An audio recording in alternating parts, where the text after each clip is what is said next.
The situation in Venezuela is very worrying. The country appears to be on the brink of a human rights abyss.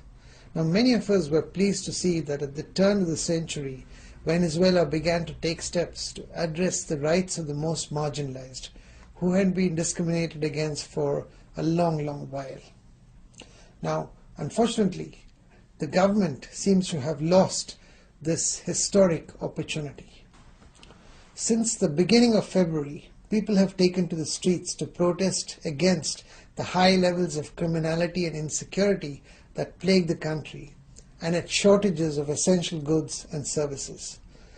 The government must address and deal with these protests, but without violating the human rights of all, regardless of their political convictions.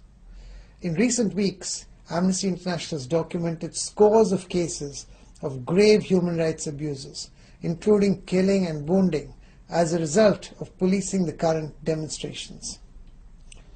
It is unacceptable and disturbing that 21-year-old Daniel Quintero was severely beaten, whipped, and threatened with being burned alive whilst in custody of the security forces. It's equally unacceptable that pro- and anti-government protesters resort to violence, leading to civilians and officials being shot or hurt during provoked incidents at the barricades. We've also received worrying reports on the abuses committed by armed pro-government groups. This surely has to be a wake-up call for the government. All the victims and their families deserve justice for the pain inflicted on them during these last few weeks. It's crucial that all these incidents are urgently investigated and those responsible are brought to justice.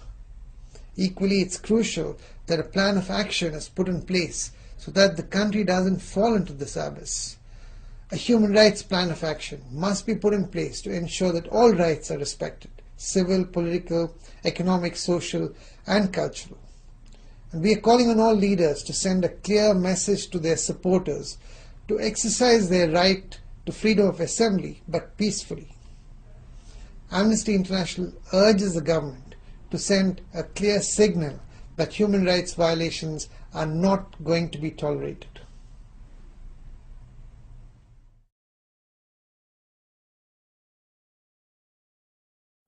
Sí, yo duermo tranquilo toda la noche. Duermo feliz, duermo como un niño.